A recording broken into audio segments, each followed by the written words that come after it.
Sabe, existem certos momentos que simplesmente redefinem a história, e nem sempre por um grande sucesso, mas sim por falhas monumentais. Hoje, a gente vai dissecar um desses momentos, o desastre de Chernobyl.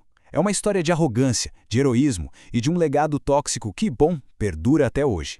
Guarda bem essa data e essa hora. É nesse exato instante, na calada da noite, que uma série de decisões bem erradas numa usina nuclear soviética começa uma contagem regressiva para uma catástrofe sem precedentes.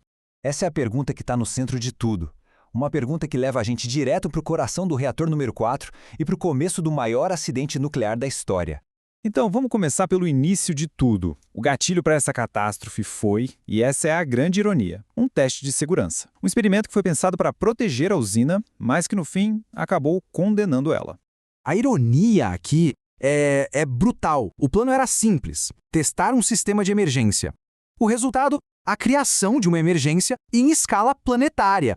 Tudo isso por causa de uma combinação fatal de falhas humanas e de projeto. E olha, não foi um único erro, não. Foi uma cascata de decisões catastróficas.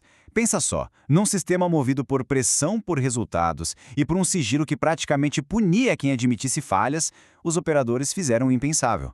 Sistemas de segurança que eram essenciais foram desligados, limites de potência ignorados, e tudo isso nas mãos de uma equipe exausta com menos experiência. Era como dirigir um carro sem freios, de olhos fechados, direto para um penhasco. A força que veio depois foi inimaginável. A primeira explosão, de vapor, simplesmente arremessou a tampa do reator, um escudo biológico de 1000 toneladas, para o alto como se fosse uma rolha de champanhe. O coração do reator estava, naquele momento, aberto para o céu. Com o coração do reator exposto, a luta mudou completamente de figura. O inimigo agora era invisível, silencioso e absolutamente mortal: a radiação. Essa era a pergunta mais importante nas primeiras horas. Só que a resposta que eles tiveram foi perigosamente, catastroficamente errada. O principal medidor de radiação na sala de controle travou, em 3,6 Roentgen. Para a gente ter uma ideia, Roentgen é a unidade que mede a exposição à radiação. Uma dose de 500 Roentgen em 5 horas é fatal. Então 3,6, apesar de ser alto, não parecia o apocalipse nuclear que realmente estava acontecendo. Parecia um incêndio sério, algo que daria para controlar. A verdade era aterrorizante. O medidor não estava mostrando um nível seguro. Ele simplesmente tinha chegado no seu limite máximo e travado.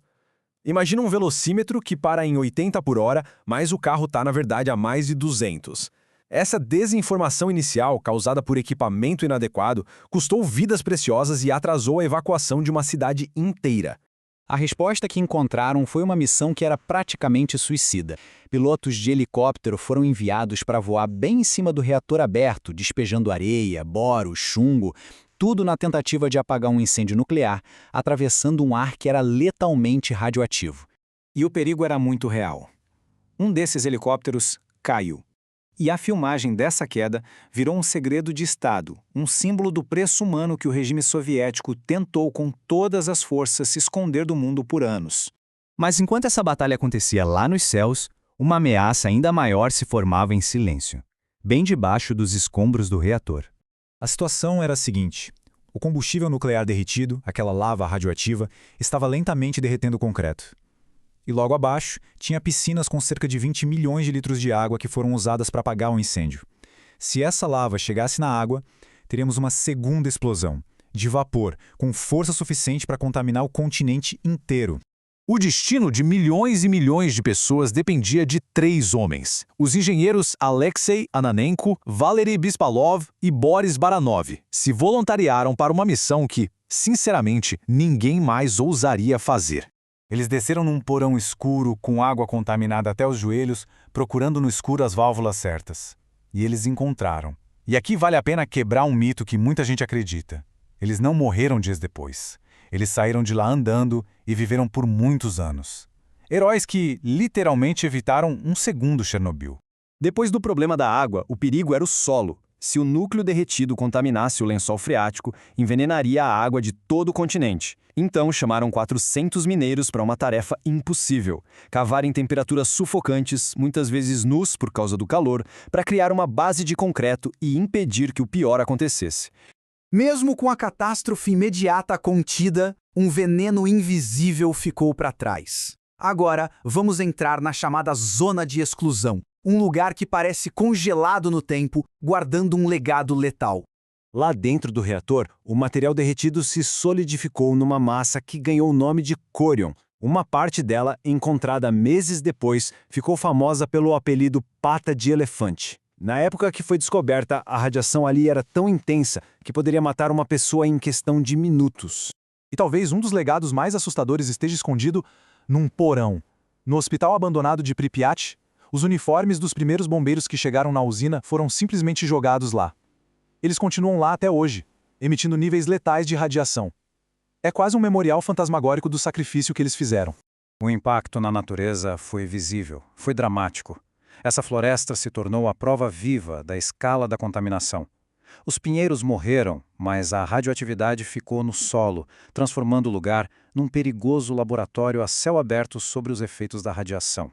E isso leva a gente para nossa parte final e para um dos maiores paradoxos de Chernobyl: o retorno da vida a um dos lugares mais tóxicos do planeta Terra.